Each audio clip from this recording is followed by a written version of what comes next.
Hello and welcome to my channel. So in this video, I'm going to take you through one of the most important documents called project charter. So you could be wondering as to what is this project charter. So in a nutshell, project charter is just a document that authorizes the start of a project. So it's also a document that is used to commit resources into the project. So let's get started. Hello and welcome to my channel. My name is Oscar Mbira. I'm a certified program and project manager. In this video, I'm going to take you through the understanding, the reasons and the validity of a document called project charter. So in a project environment, during initiation, there is a document called project charter. And this document is quite important for every project. Why is it important? It's because it is the document that authorizes the start of the project. It is the document that shows commitment from the business or from the organization to start a project. So it is one of the documents that you have to create during initiation. It has to be signed off by the sponsor. In most cases, you find, especially for small projects, it's actually created by the sponsor. But in some big projects, you'll find that the sponsor might actually work with the project manager or even the PMO, which is Project Management Office, to complete this document. And then it is approved by the organization or by senior management. This document normally contains high level details, which can also be expanded later into or during project planning. So let us start by understanding what is a project charter.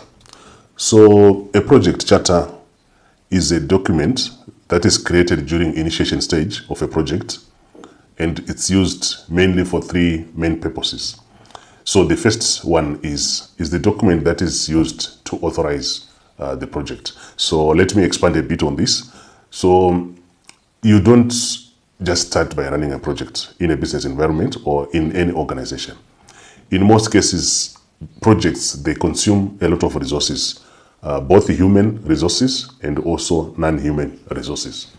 So committing those resources into a project, it requires some level of approval from the organization or even from the business or even from the government. So assuming an organization has decided to embark on a certain project, say for example, to create a product or even to improve some service and or even during research. So when the organization or business decided to do that, they must formally approve that. They must formally authorize the start or the initiation of that project. So how do they do that? They do it through the project charter. At that point, you might realize that the project charter might not have so much in terms of detail. It's normally high-level details that you find in a project charter at that particular point. Say, for example, if you look at what are the deliverables. Deliverables, in most cases, they are very clear. Not detailed, but they are very clear. I can give you a good example. Say, for example, the bank, it's a banking project, and they want to change their core banking system. So the main deliverable is a working core banking system that is also integrated with other channels like internet banking, like ATMs, and so on and so forth. Then you also have sections like time frame. At this point, it's not going to be a detailed schedule. Say, for example, the project I was giving as an example on banking, they might say, as an organization, we need this project to run for 2 years, as an example, or even 18 months, as an example. So that is what you normally capture in the project charter. Then, after being authorized, which means the project manager has been appointed, he has been also assigned to the project, and the authority of the project manager has also been defined. So that is the start of commitment, of application, of use of organization or business resources. So a project charter will also help the business to assign a project manager and also to give the authority of a project manager. A project manager might have different authority within the project, depending on the type of project. If it's going to be more on the functional, the project manager might be part-time. But assuming it is a projectized environment, which means the project manager is going to have control and authority over the resources. Then the second purpose also you're going to see is assignment of project manager as well as their project sponsor. And in some cases, they even create a project board or steering committee. And they also capture the expected participants in the project board or the expected stakeholders in the project board or steering committee. Then the third one that you also see is the definition, okay, or the description at a high level of the project, the benefits of the project, the business case of the project, why the project is being undertaken by the organization or even by the business. So that is also very, very important. So that is the main purpose of why you need a project charter. Project authorization, project initiation, assignment of project manager, assignment of sponsor, definition of actual deliverables, and validation of the business case. I hope so enjoying the video so far. If you're new to the channel, don't forget to click the like button, subscribe button, and the notification button so that you're the first person to be notified each time a new video is uploaded on this channel. It will also help the channel to grow. It will also help the channel to produce more videos like this one. So, in this section of the video, I'm going to cover why you need a project charter. So there are so many reasons why it matters to have a project charter in a project environment. And one of the main reasons is if you don't have a charter, it means you have no formal authorization to start the project. So assuming you're a project manager and you have just been appointed into a project, you've realized that there is no charter. My advice is always try to create this charter and always try to make sure that this charter is also approved by the required senior management. It's a form of their high-level commitment, or not just high-level.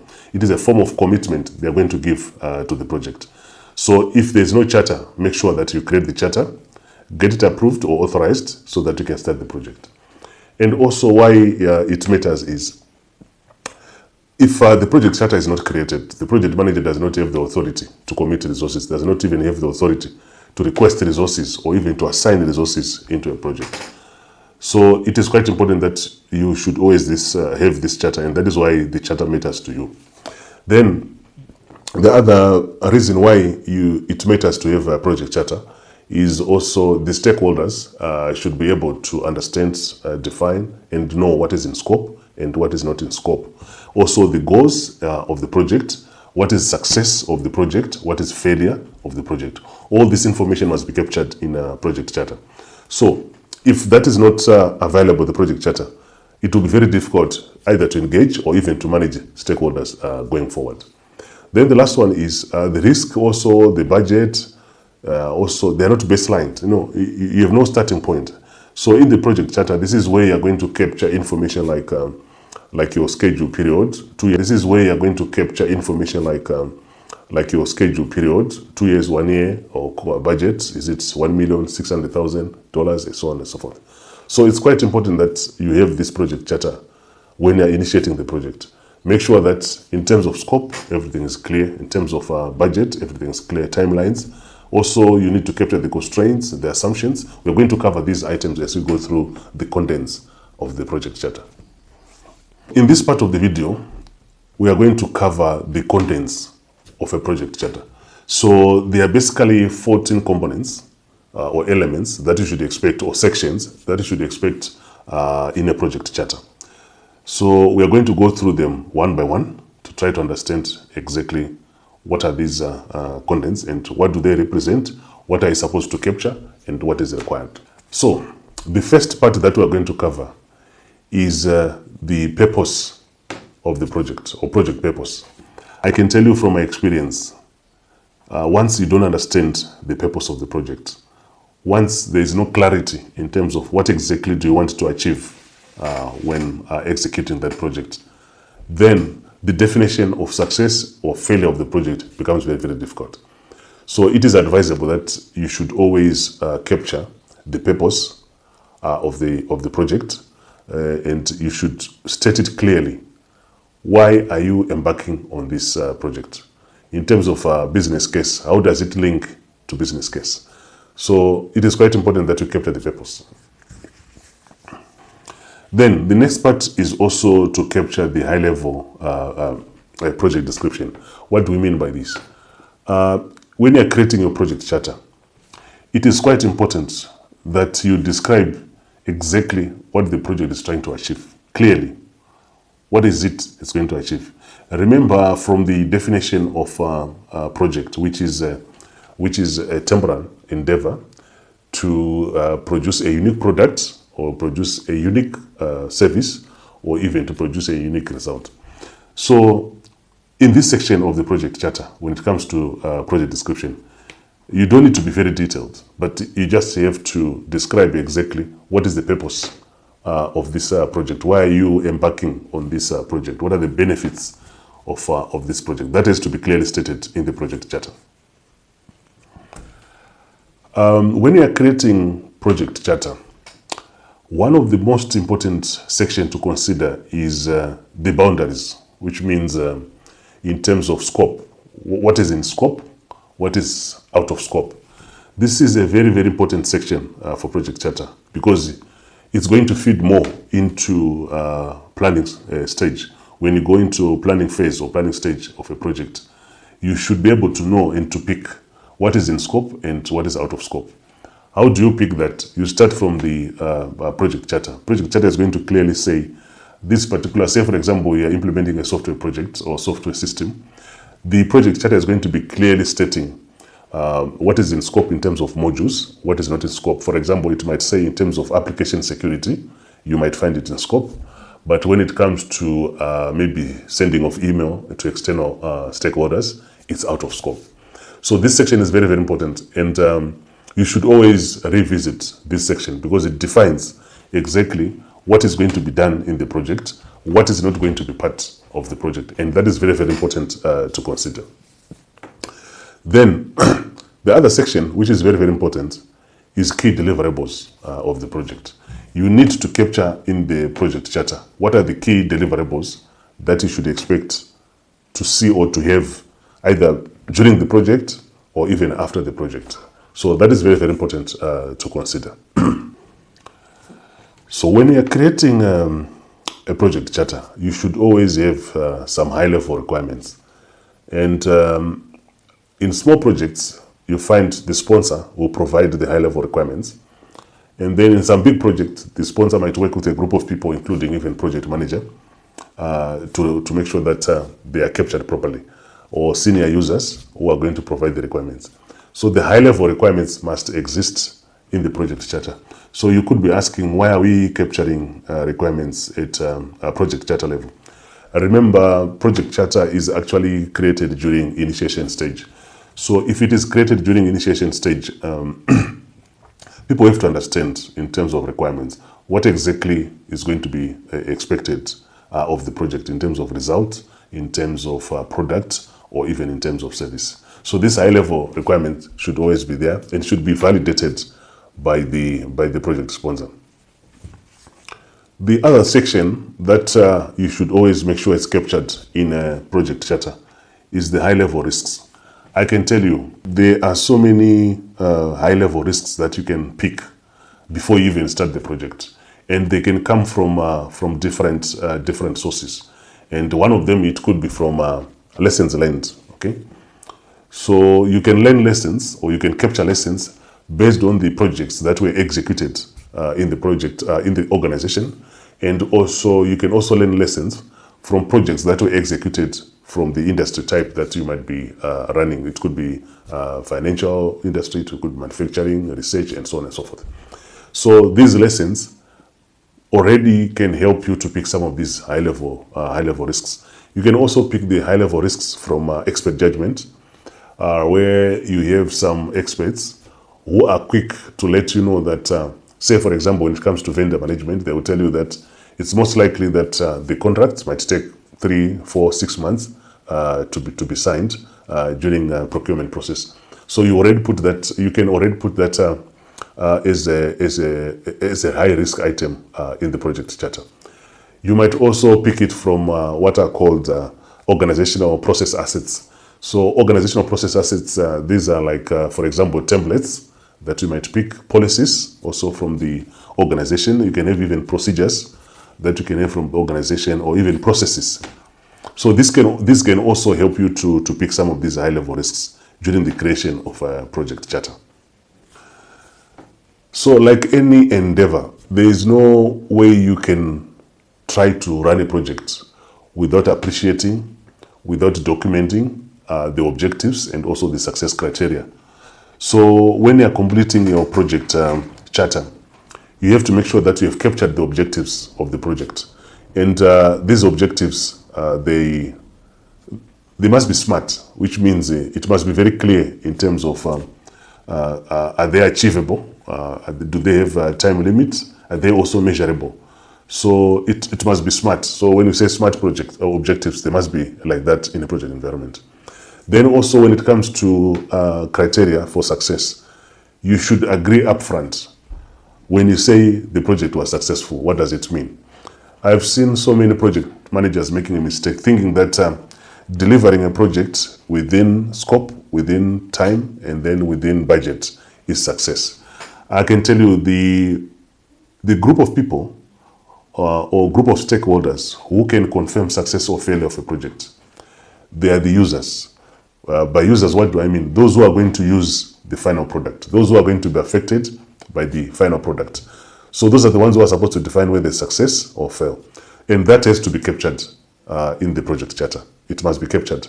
How are we going to define done? How are we going to define success? How are we going to define failure? In some cases, you'll find that success can partly be achieved during the project and can also be even achieved well after the project. So that is also very important to define. The other section that you have to make sure it's well captured in a project charter is the milestones. So what is a milestone? A milestone is a high, or even it's an achievement or completion of a very important task in a project environment. So you could be asking, for example, what do you mean by milestone? Say, for example, even the signing or the closure of project charter is considered a very important milestone. You can also have, if it's software development, you can have design completion is a milestone. If it's construction, you might even have the foundation completion, or even the brick structure or the concrete structure completed as a milestone. So milestones should be well defined in the project charter, including even the dates they are expected to be completed. So that is very important to capture in a project charter. People should know what are the milestones that we are going to have, and from these milestones, when are we expecting them to be delivered and to be concluded. This is also going to help as an input when you are creating what is called a milestone list of a project. So you cannot run a project without resources. So definitely you have to capture the financial resources in a project charter. What do we mean by this? You see, you want to capture, the first thing is to capture the funding. How are you funding the project? Is it some external funds that you're going to use? Or probably you're going to use some external or some internal funds to fund the project. And after defining and understanding the source of the funding, you also need to capture how much are you putting aside as part of the project. How much is being committed financially to be part of the project. So when it comes to financial resources, you might find three categories of the defined figures or amounts. The first one is the general estimation based on either expert judgment or previous experience or lessons learned, or even some external or independent estimates. Then you also find what is called contingents, reserves, which means from a project management point of view, what is being put aside in case there's something unforeseen events that might come without having to go back to the organization for approval. So this could be even risk budget. You might even fund it for some risk. If something is going to happen, how are you going to fund that? You might also find under the contingent reserves, you might also have quality. You know, quality, it has got cost of either cost of preventing it, cost of correcting it. So you also have, so those are some of the reserves. There are quite a number of them. I'm not going to cover them in this video. I'm going to create a different video on that. So in this particular section, you cover the funding. You also cover the amount. Then the last one we have is management reserves. Management can say, according to the current estimates, you want $1 million. Then for their only, can I say, reservations, they might say, we are giving 200,000 aside just in case, but you will not be spending this amount. You only spend it when it's necessary and approved by management. So you end up with 1.2. So capturing financial resources in a project charter is also very, very important. Make sure that your project charter, you also have the financial resources captured properly. So during initiation stage, there is one process that is very, very important called stakeholder identification. So when you are creating your charter, you want to make sure that you have captured the stakeholders. At that particular moment, you might not have all the stakeholders. Actually, stakeholder management, it's a process that is done before the project, during the project, and even towards closure of the project.